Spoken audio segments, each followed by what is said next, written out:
Let's take a look at this. So you can see that we have a little legend on the corner, customer managed and provider managed. So in an IaaS or an infrastructure as a service model, you can see customer managed is on the top section where here are the things in the ping. So identity as in management, user behavior monitoring, data encryption, application security, middleware security, network controls, and the operating system. So pretty much all of the stuff from the operating system up is the responsibility of the customer.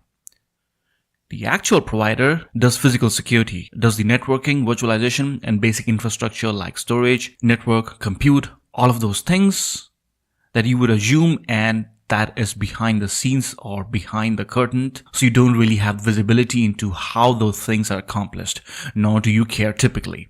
But again, as a security professional, you want to make sure that you vet their practices to make sure they are in line with yours and at least as good as, if not better. And then we talk about platform as a service. It kind of moves up the stack, so the provider will manage a lot of more things of that.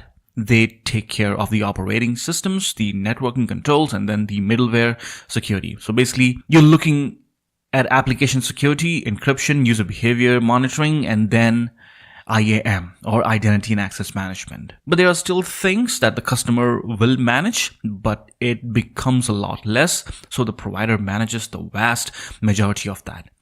And then when we go into the things like software as a service, they pretty much they will take care of everything. The customer is only really responsible for user behavior monitoring and then the identity and access management. So the key takeaway here is that if we go up the stack, IaaS, PaaS, and SaaS, the provider manages much more, but even in the SaaS model, there are still some things that are responsibility of the customer, making sure that the user behavior is done correctly and securely. So training is key here, and then also the identity and access management to make sure that you're giving the access only to the people or the folks that need access and not just everybody.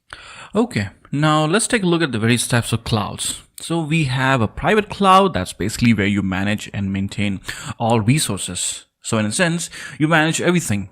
You become the provider. So it could be a SaaS, IaaS, PaaS environment, and then we shift 180 degrees to the opposite direction. We have private cloud. So in this model, the private cloud provider manages the resources. Everything is hosted. You simply control the data. And then we have a hybrid where it's typically a mix of public and private. Resources are typically created internal, private, and then scaled elastically to the cloud as needed. That's a typical way to do it, and it's not the only way, but that's typically how hybrid cloud would be used. And then we have the community version, which you may or may not see. That's basically where the resources are shared among the several groups, companies, and organizations. It can be public, private, but costs are spread across various members. So again, kind of a co-op arrangement if you would like to go that way.